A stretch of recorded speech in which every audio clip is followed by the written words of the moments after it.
자, 이번에는 여러분들과 마찰력이 있는 경우에 대해서 생각을 해볼게요. 여기를 여러분들이 잘 이해를 할 수가 있을 거예요.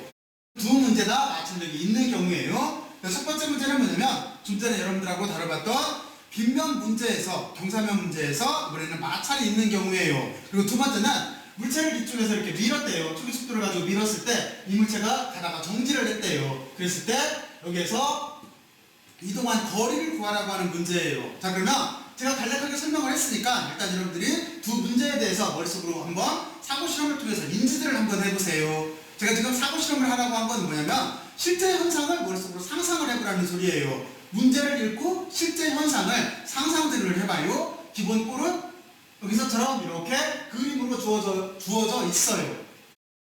자, 그러면 상상들 꼭 해봐요. 자, 그러면 첫 번째 문제부터 볼까요? 첫 번째 문제는 여기는 이렇게 되어 있는 거죠. 질량이 m의 물체가 경사각 세타의 빗면 위에서 있대요. 그러면 지금 같은 경우일 거예요. 사각형으로 그렸어요. 질량이 m의 물체가 세타의 경사각을 가진 빗면 위에 있대요. 그런데 이때 이 물체가 힘의 평형을 이루고 있대요. 그러면 힘의 평형을 이루고 있다라고 하는 자체는 무슨 얘기냐면 물체가 아래쪽으로 경사면인데 마찰이 없다라면 미끄러질 거잖아요. 그런데 지금 힘의 평형이라고 하는 소리는 여기에 정지되어 있다라고 하는 소리예요. 바로 그 소리인 거예요. 그랬을 때 마찰 개수를 구하라라고 하는 거예요. 자, 그러면 이거는 여러분들이 이런 식으로 생각하면 쉬워요. 제가 여기에서 다시 이 모양을 잠깐 보여줄 텐데 저 실험은 거꾸로 말하면 이런 식으로 생각하면 쉬워요. 여기가 이제 제가 이걸 가지고 경사면을 이렇게 만들 거예요. 경사면을 만들 건데 그런데 여기에 이렇게 물체가 있었대요. 그냥 물체를 여기다 이렇게 놓을게요. 근데 경사면을 만들 건데 저 실험 자체는 만약에 제가 경사가 세타를 점점 이렇게 움직이게 되면은 처음에는 물체가 안 움직이죠. 이렇게 있다가 어느 순간인가 이게 밀려서 지금처럼 아래쪽으로 떨어지게 될 거예요. 그러니까 지금 같은 경우는 이렇게 생각을 하면 돼요. 이 경사면에서 물체가 막 움직이기 직전 바로 이 상황을 노라는 거예요. 그러면 여러분들은 머릿속으로 상상되겠죠? 바로 이 상황이에요. 자, 그러면 이거 다시 내려놓을게요. 자, 그러면 여러분들은 여기에서 이 문제를 다루기 위해서 가장 핵심은 뭘까요? 물론 지금 물체가 앞으로 내려가려고 한다면 두 물체 사이에 마찰력이 존재를 한다라고 하는 거 틀림없이 인식을 했을 때고, 그리고 힘으로 썼을 때는 그리고 어떻게 써야 될까요? 어떻게? 여러분들이 자유물체 그림을 그렸을 때 이 물체의 핵심은 뭐냐면 아래쪽으로 내려가려고 하는 힘과 뒤쪽으로, 마찰력은 반대로 작동하는 거니까 위쪽으로 이렇게 반대로 작동하는, 이거를 마치 끌어당기는 것처럼 반대로 작동하는 마찰력 사이가 두 개가 같아야 되는 거예요. 이게 이 문제를 푸는 핵심인 거예요. 자, 그러면 저 문제에 대해서 여러분들이 잘 이해를 했을 거예요. 틀림없이 인지를 해봐요. 바로 그 경우인 거잖아. 자, 그러면 됐고, 자, 이제 이 문제에서는 어떤 게 핵심일까요? 여기에서는 여러분들은 지금 물체를 밀었어요. 그럼 조금 전에 했던 실험 가지고 다시 한번 해볼까요? 저 경우는 이런 걸 거예요. 여기가 나무판이고 여기 플라스틱이 있는데 제가 힘을 가해서 이렇게 밀게 되면은 어떻게 돼요? 여기는 힘을 가해서 밀게 되면은 지금은 떨어졌네. 다시 한번 해볼까요? 힘을 가해서 밀게 되면은 이 물체는 쓸 거예요. 그러면 이 경우에는 어떻게 운동 방정식을 찾아내면 돼요? 이 문제에서 핵심은 뭘까요? 여기는 우리가 뉴턴의 이법칙이라고 하는 걸 세웠을 때 어떻게 되겠어요? 물체가 움직이려고 하는 힘, 다시 말해서 F = ma니까 F = ma가 뭐하고 같으면 되겠어요? 마찰력과 같으면 되겠죠? 근데 이 마찰력은 지금 움직이는 방향과 반대로 작동을 하고 있어요. 꼭 방향을 고려해야 돼요. 지금 제 말을 여러분들 잘 이해를 하고 있어야 돼요. 그러니까 우리가 알짜 힘으로 썼을 때 F = ma라고 될 거예요. 근데 이제 알짜 힘은 수평 방향으로 움직이고 있고 나머지는 수직 항력하고 중력 같은 거는 다 상쇄돼서 없어졌기 때문에 마찰력밖에 없어요. 그리고 이게 F = ma라고 같아야 되는데 근데 이 마찰력 자체가 반대로 작동하고 있기 때문에 마이너스가 붙어줘야 된다는 소리예요. 바로 이렇게 가장 여러분들이 핵심적인 내용을 파악할 수가 있어야 돼요. 이거는 여러분들이 이 현상 자체를 이해를 해야 돼요. 이해를 하고 우리가 알고 있는 법칙, 뉴턴의 법칙을 통해서 적용을 할 때 의미부여를 할 수가 있어야 돼요. 그러면 이런 문제들 자체가 여러분들 정도면 쉽게 다룰 수가 있을 거예요. 자, 그러면 기본적인 설명은 이렇게 하고 이제 다음 장으로 넘어가서 제가 부연 설명을 해를 보면서 부연 설명을 해줄게요. 따라서 언뜻 보면은 좀 복잡해 보이는데 아주 간단해요. 핵심적인 사항만 파악하고 있으면. 자, 그래서 첫 번째 문제, 이 문제의 핵심은 뭐냐면 바로 여기 체크 표시되어 있는 거예요. 내려가려고 하는 힘하고 마찰력 자체가 같을 수밖에 없어요. 왜냐면 평형을 이루고 있다고 했기 때문에. 그러면 우리는 그 힘 자체를 찾아내야 되잖아요. 이 힘 자체를 어떻게 찾아야 돼요? 그렇죠? 이 힘 자체를 어떻게 찾으면 되는 거냐면 자유물체 그림을 그려보면 되는 거예요. 그러면 자유물체 그림을 다음과 같이 될 거예요. 이쪽 문제도 똑같이 여기 지금 보면은 축 자체를 이쪽을 X'축, 이쪽을 Y'축으로 이렇게 놓을게요. 그러면 이 물체 자체는 아래쪽으로 중력이 이렇게 작동을 하고 있을 거기 때문에 이 중력을 X축 성분과 X'축 성분과 Y'축 성분으로 이렇게 분해를 할 수가 있어요. 그러면 X'축 성분은 틀림없이 mg에다가 사인 세타로 곱한 값이 될 테고 Y'축 여기 프로젝션을 빛을 이렇게 비치게 되면은 여기가 세타인 거니까 여러분들은 여기가 mg 코사인 세타로 이렇게 성분 분해할 수 있다라고 하는 걸 알 수가 있을 거예요. 그리고 접촉을 하고 있으니까 수직항력이 작동하고 있을 테고, 그리고 반대쪽으로 물체는 미끄러져 내려가려고 할 테니까 반대쪽으로 마찰력이 작동한다라고 하는 걸 여러분들은 알 수가 있을 거예요. 이 자유물체 그림을 반드시 그려봐야 돼요. 그러면 여기 내용 자체가 쉬워져요. 자, 그러면 여러분들은 이 자유물체 그림을 이렇게 그렸어요. 그리고 이제 적용을 하면 되는 거예요. 그러면 아까 핵심 포인트가 내려가려고 하는 힘과 마찰력이 같다며, 그렇잖아요. 그러니까 내려가려고 하는 힘은 mg 사인 세타로 이렇게 표현을 하면 되는 거고, 그리고 마찰력이라고 하는 자체는 여기 fs로 표현이 돼 있어요. 여기는 정지 마찰력이라고 그래요.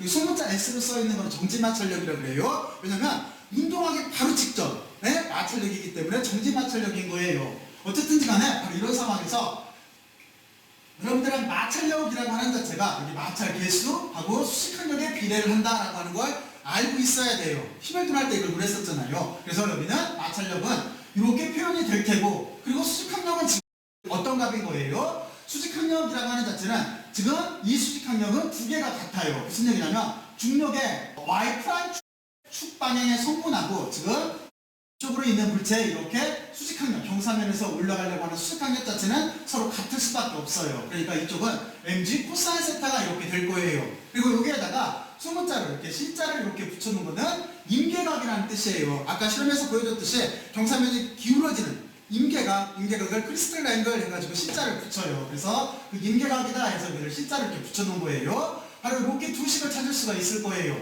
그러면 지금 같은 경우에는 이거죠, 그렇죠? 내려가려고 하는 마찰 개수를 구하라고 했기 때문에 마찰 개수라고 하는 자체는 차원이 없는 상수예요. 그러니까 지금 방향에 플러스 마이너스는 고려할 필요가 없고 상수값이기 때문에 두 값을 같다라고 두면 되는 거예요.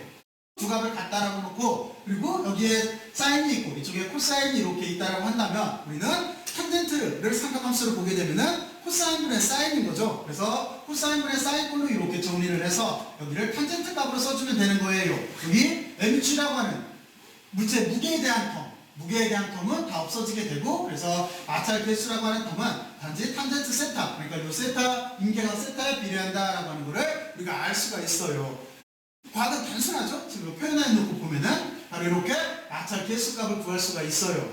자, 그러면 여러분들은 첫 번째 문제에 대해서 이렇게 해를 구했어요. 자, 그러면 이제 두 번째 문제로 들어갈게요. 두 번째 문제는 마찰 개수가 있는 면하고 지금 물체가 접촉을 하고 있어요. 그리고 물체를 힘을 가해서 밀었어요. 그런데 초기 속도로 진행을 하다가 낮은 속도에서 섰대요. 이랬을 때 이동한, 정지한 거리를 구하래요. 그러면 여기도 아까 제가 부연 설명했지만 이 문제의 핵심은 뭐냐면 우리가 뉴턴의 이 법칙으로 썼을 때 힘은 마찰력밖에 없다라고 하는 걸 이해를 하고 있어야 돼요. 왜냐면 이 물체와 접촉면 사이는 서로 수평이기 때문에 지금 이 물체가 아래쪽으로 이렇게 당기고 있는 중력이나 이 물체를 위쪽으로 이렇게 올리고 있는 수직항력 자체는 서로 같아요. 그렇죠? 수직항력 자체가 서로 같아서 없어지기 때문에 반대쪽으로 작동하는 마찰력밖에 지금 여기에는 알자 힘이 작동을 하지 않고 있어요. 그러니까 알자 힘은 마찰력밖에 없다라고 하는 걸 여러분들이 인식을 하고 이거를 뉴턴의 이 법칙으로 쓰면 되는 거예요. 그러면 지금 같은 경우에는 움직이고 있으니까 여기가 K자로 썼는데 여기는 운동 마찰력인 거예요. 그리고 움직이는 방향과 반대로 작동하고 있기 때문에 여기는 마이너스를 이렇게 붙여줬어요. 힘이니까 이렇게 마이너스를 붙여줬어요. 그리고 이 자체가 그러니까 이만큼이 알자 힘인 거예요. 알자 힘은 이거밖에 없는 거예요. 여기에 여러분들이 쓸 때 알자 힘은 이거밖에 없어요. 그리고 F 이퀄 MA에서 MA하고 같아야 되는데 X를 쓴 거는 X축으로만 움직이니까 가속도에다 X를 이렇게 써준 것 뿐인 거고, 그래서 요거하고 이렇게 같아요. 그래 놓고 다시 우리는 마찰력이라고 하는 자체, 여기 마찰력이라고 하는 자체가 여기 마찰 개수에다가 수직항력의 곱에 비례한다는 걸 알 수가 있어요. 그러면 수직항력은 지금 얼마가 되는 거예요? 수직항력은 물체가 질량을 만약에 m이라고 한다면 밑으로 mg만큼 이렇게 중력이 작동할 테니까 여기는 mg꼴이 이렇게 될 거예요. 그러면 우리는 이 두 식에 의해서, 그러니까 가속도 입장에서 써주게 되면은 나머지 값들은 여기에서 이렇게 값을 대입한 거예요. 대입하게 되면 여기 질량이라고 하는 자체는 약분이 되고 남는 값은 이거밖에 이렇게 없을 거예요. 자, 그래서 우리는 여러분들이 등가속도 운동에 관한 식을 공부를 할 때 제일 마지막 시험에서 증명했던 식, 여기 위치에 대한 변이와 속도에 대한 텀, 그렇잖아요. 바로 이 식을 이용을 하기 위해서 가속도를 구한 거예요. 그래서 여기다가 가속도는 6꼴인 거니까 이 값을 이렇게 넣어놓고 나서 이동할 때까지 여기 이동한 거리를 구하라고 했어요. 그러니까 여기서부터 이만큼 거리를 구하라고 했어요. 그러니까 우리는 거리를 구하면 되는 거예요. 거리 입장으로 정리를 하게 되면은 이 식 자체 내에서 다음과 같이 이렇게 표현이 되겠죠? 이 값을 여기다 대입하게 되면은, 자, 그러면 이렇게 될 때고 여기서도 이제 의미부여를 하면 돼요. 여러분들은 위쪽부터 보게 되면은 틸버시 이물체는 섰기 때문에 여기가 나중 속도라고 하는 자체는 0이 될 테고, 그리고 초기 속도라고 하는 자체는 문제에서 주어졌어요. 그러니까 문제에서 준 값을 여기다 이렇게 넣어주면 되는 거고, 그렇죠? 그리고 마이너스 2가 있고 마찰 개수라고 하는 자체도 문제에서 주어졌으니까 마찰 개수를 대입을 하면 되는 거예요. 그리고 중력과 속도라고 하는 자체는 그냥 계산을 단순하게 하기 위해서 10m/초의 제곱으로 줬어요. 그러니까 그 값을 대입을 하면 돼요. 그래서 이렇게 줬을 때 여기다 놓고 계산하면은 80.0m가 이렇게 나오게 돼 있어요. 자, 그러면 여러분들은 이렇게 두 번째까지 문제까지 풀어봤어요. 그러니까 여러분들이 뉴턴의 법칙을 이용을 해서 두 번째 법칙, F=ma라고 하는 이 식을 이용을 해서 문제에 적용을 시킬 때 그 점을 생각을 해야 돼요. 여러분들은 현상 자체를 이해를 하고 힘을 찾아야 돼요.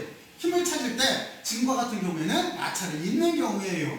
그러면 핵심만 얘기를 할게요. 첫 번째 문제, 빗면에 마찰이 있을 때, 그래서 힘의 평형이라고 한다면 틸버시 조건 자체는 이걸 거예요. 내려가려는 힘과 평형이기 때문에 여기 마찰이 서로 일치할 때일 거예요. 마찰력의 크기가 서로 같을 때일 거예요. 그래서 우리는 자유물체 그림을 그려서 내려가려는 힘과 정지 마찰 개수를 구해냈어요. 두 개를 갖다가 놓고 나머지는 푼 것밖에 없어요. 또 두 번째 물체는 물체를 밀었어요. 밀었는데 갖다가 섰대요. 그랬을 때 우리는 지금 이 경우에 힘 자체는 여러분들은 여기에서는 마찰력밖에 없다라고 하는 걸 인지를 해야 돼요. 아까 설명했지만 중력이나 수직항력은 지금 서로 같기 때문에 없어요. 이때는 수직항력과 이렇게 봤을 때 중력 자체가 같지가 않아요. 이게 각도를 이루고 있기 때문에. 그렇잖아요. 하지만 여기는 서로 같아요. 같기 때문에 두 개를 삭제하고 나면은 여기에는 장력도 없고 남는 거는 마찰력밖에 없어요. 그러니까 마찰력에 대한 식 자체로 이렇게 알짜림을 써줄 수가 있어야 돼요. 알짜림을 써준 다음에 그 뒤에 우리가 마찰력이라고 하는 자체가 정의가 이렇게 되니까 요 값을 여기다 대입을 하면 돼요. 그래서 가속도 입장을 정리를 하고, 그리고 이동한 정지 거리를 구하라고 했기 때문에 여러분들은 등가속도 운동에 관한 식에서 위치에 대한 변이와 속도에 대한 식, 바로 이 식에다가 값을 대입을 해서 정리를 해주면 되는 거예요. 이게 핵심이에요. 여기는 바로 이 내용 체크 표시한 거, 그리고 이쪽은 이 내용이 여러분들이 꼭 알고 있어야 될, 이해를 하고 있어야 될 핵심인 거예요. 자, 그러면 여러분들은 여기까지 잘 이해를 했을 거예요. 꼭 한번 머릿속으로 상상을 해봐요. 이게 정말로 중요해요. 자, 그러면 여러분들이 잘 이해를 했을 거라고 생각을 하고, 항상 얘기하지만 제일 중요한 게 나왔어요. 여러분들은 우주에서 가장 중요한 존재예요. 그리고 여러분들은 가장 우수한 학생들이에요. 정말로 그래요. 여러분들 나이 때는 모든 가능성이 열려있는 상황인 거예요. 그러니까 여러분들은 남았는 거 흉내내거나 따라하지 말고, 수업은 제가 지금 먼저 설명을 하더라도 여러분들 꼭 한번 스스로 정리들을 해봐야 돼요. 여러분들은 정말로 잘할 수가 있을 거예요. 자, 그러면 열심히 들어주셔서 고맙고 수고들 많이 했어요. 수고들 했어요.